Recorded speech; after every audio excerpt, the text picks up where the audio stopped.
హా హాయ్ అండి. అందరూ 7 శనివారం వ్రతము అని చెబుతుంటారే కానీ 7 శనివారాల కథ అనేది ఏంటిది అంటే, మనకి పూర్వకాలంలో ఒక దేవదత్తుడు అని ఒక బ్రాహ్మణుడు ఉండేవాడు. వాళ్ళిద్దరికీ వాళ్ళ భార్య వచ్చి మాలిని. వాళ్ళిద్దరికీ అతిథులను బాగా ఆదరిస్తూ బాగా గృహస్థ ధర్మాన్ని పాటిస్తూ ఉండేవారు. అయితే వారికి శ్రీ వెంకటేశ్వర స్వామి ఇలవెలుపుగా ఉండేవారు.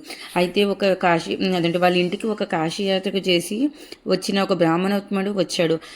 ఆ దేవదత్తుడు వాళ్ళకి ఆహ్వానం తీసుకున్న తర్వాత అతిథి మర్యాదలు చేసిన తర్వాతకి వెంకటస్వామి లాగా వచ్చినారని చెప్పి మర్యాదలు చేస్తారు. మర్యాదలు చేశాక ఆయన బ్రాహ్మణోత్తముడు వాళ్ళ యొక్క జాతకాలను చూడగా ఆయనకి శని దోషం ఉన్నది, అపమృత్యు దోషం ఉన్నది అని చెప్పారు.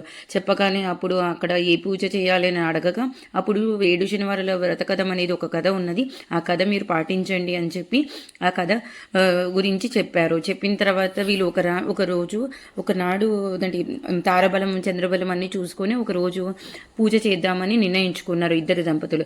అప్పుడు ఏం చేశారంటే ఈశాన్యమైన ఒక దేవుని ఈశాన్యమైన ఒక పీట పెట్టి అక్కడ వెంకటేశ్వరం పెట్టి పూజ చేద్దాము అని చెప్పి ఇది వచ్చి తెల్లవారుజామున 4 గంటలకల్లా పూజ చేస్తుంటారండి.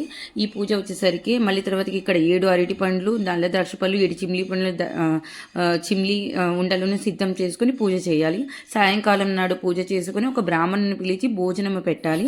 ఆ తర్వాత వాళ్ళు భుజించాలి. ఇది మొదటి వారం యథావిధంగా పూజ అనేది నిర్వహించారు. ఆ విధంగా 7 శనివారాల వ్రత కథను చేశారు. ఆ తర్వాతకి వీళ్ళకి 7 శనివారాలు అయిపోయిన తర్వాతకి ఒక రోజు కళను వెంకటేశ్వర స్వామి కళలో వచ్చి ఆయన నీ పూజకి నేను సంతుష్టులయ్యాను అని చెప్పి వాళ్ళకి ఆయనకు ఉన్న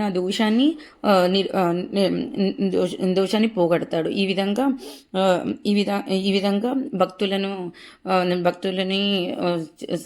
భక్తులను సంరక్షిస్తున్నారని చెప్పి 7 శనివారాల వ్రత కథ అనేది జరుగుతున్నది.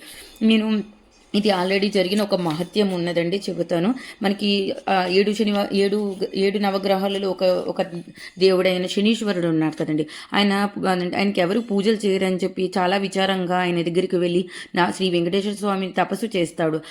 ఆయన ప్రత్యక్షమై, స్వామి నేను నా పేరు వింటే ప్రజలు భయపడుతున్నారు, అందరూ నన్ను పూజించడం లేదు, అందరూ పూజిస్తున్నారు కానీ నన్ను మాత్రం పూజించట్లేదు, నాకు ప్రీతి అయిన శనివారం నన్ను ధ్యానించి ఆరాధించి నాపై పూజించే వారికి సర్వదేవతలకు పూజించే ఫలము ఆ ఒక్కరోజునే రావాలని కోరాడు. అందుకు స్వామి చిరునవ్వే, శనీశ్వరయ్య నీ కోరిక సమాజంగానే ఉంది, అసలు నీకు భయం ఎందుకు?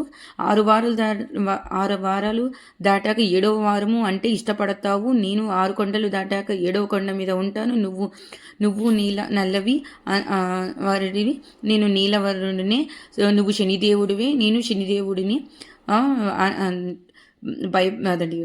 చింతించమాకు అని చెప్పి ఆయనకి ఎవరైతే పూజలు చేస్తారో 7 శనివారాలు పూజలు చేస్తారో వాళ్ళకి ఆయన మహత్యం వల్ల విముక్తులై వాళ్ళకి